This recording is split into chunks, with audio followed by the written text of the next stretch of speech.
Good morning, good afternoon, or good evening, my beautiful hot messes. My name is Mistress Lavender, and welcome to my YouTube channel where I read.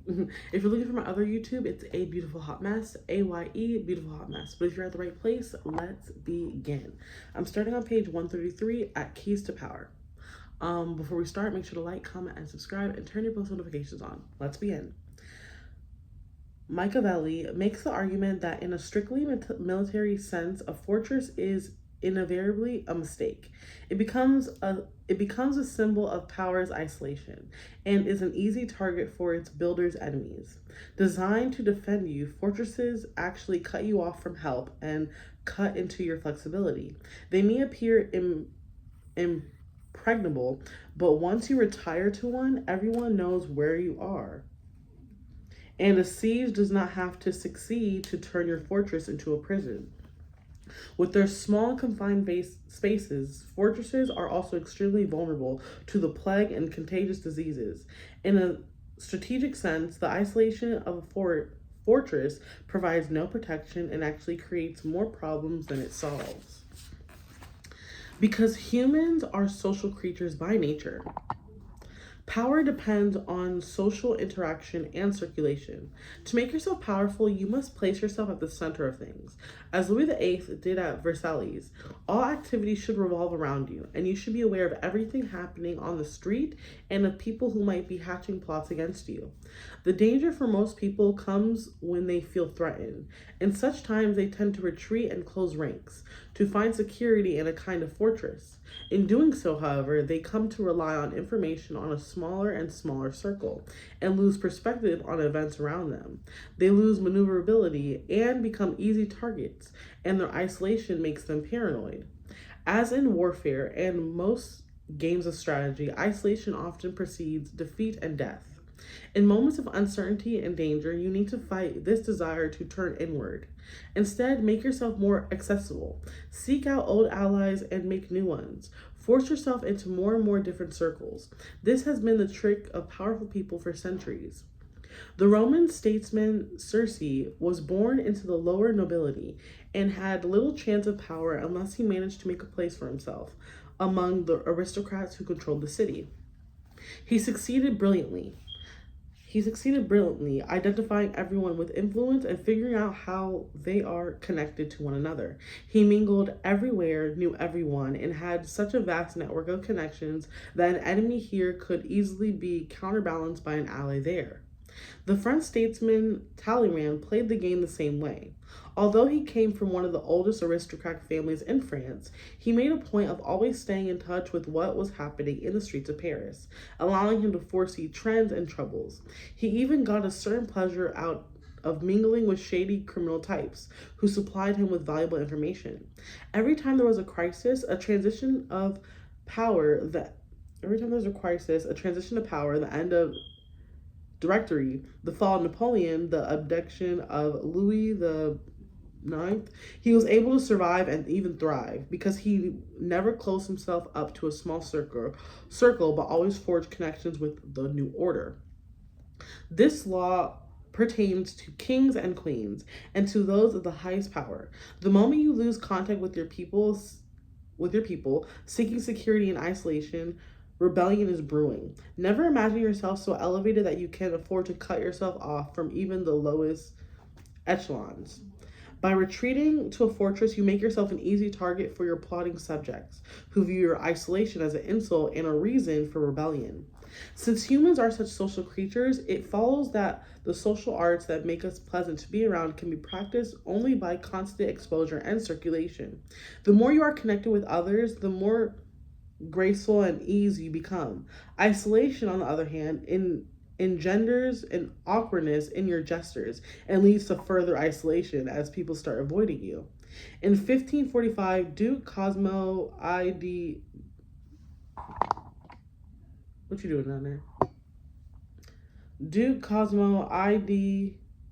Medici decided that to ensure the immortality of the name, he would commission frescoes for the main chapel of the Church of San Lorenzo in Florence. He had many great painters to choose from, and in the end, he chose Jacob da Pontormo. Getting on in years, Pontormo wanted to make these in frescoes with chef d'oeuvre and legacy.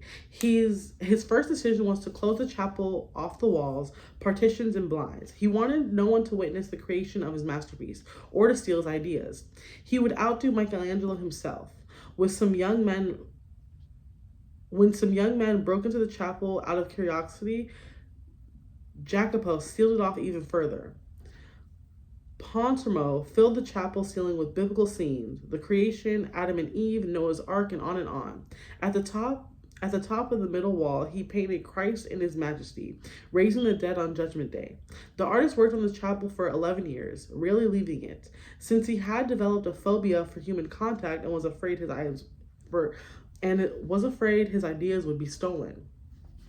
Pontormo died before completing the frescoes, and none of them has survived. But the great Renaissance writer Vasari, a friend of Pontormo's who saw the frescoes shortly after the artist's death, left a description of what they looked like. There was a total lack of proportion, scenes bumped against scenes, figures in one story being juxtaposed with those in another. In maddening numbers, Pontormo had become obsessed with detail, but had lost any sense of the overall composition. Vasari left off his description of the frescoes by writing that if he continued, I think I would go mad and become entangled in the painting, just as I believe that in the 11 years of the time Jacopo spent on it. He entangled himself and anyone else who saw it. Instead of crowning Pontormo's career, the work became his undoing. These frescoes were visual equivalents of the effects of isolation on the human mind, a loss of proportion, an obsession with detail combined with an ability to see the larger picture, a kind of extravagant ugliness that no longer communicates. Clearly, isolation is as deadly for the creative arts as for the social arts. Shakespeare is the most famous writer in history because, as a dramatist for the popular stage, he opened himself up to the masses, making his work accessible to people no matter what their education and taste. Artists who hold themselves up in their fortress lose a sense of proportion, their work communicating only to their small circle. Such art remains cornered and powerless. Finally, since power is a human connection, it is inevitably increased by contact with other people. Instead of falling into the fortress mentally, view the world in the following manner. It is like a vast Versailles, with every room communicating with another. You need to be permittable, able to float in and out of different circles and mix with different types. That kind of mobility and social contact will protect you from plotters who will be unable to keep secrets from you and from your enemies, who will be unable to isolate you from your allies. Always on the move, you mix and mingle in the rooms of the palace, never sitting or settling in one place. No hunter can fix his aim on such a swift moving creature. Image the fortress. High up on the hill, the citadel became a symbol of all that is hateful in power and authority. The citizens of the town betray you to the first enemy that comes. Cut off communication and intelligence, the citadel falls with ease. Authority.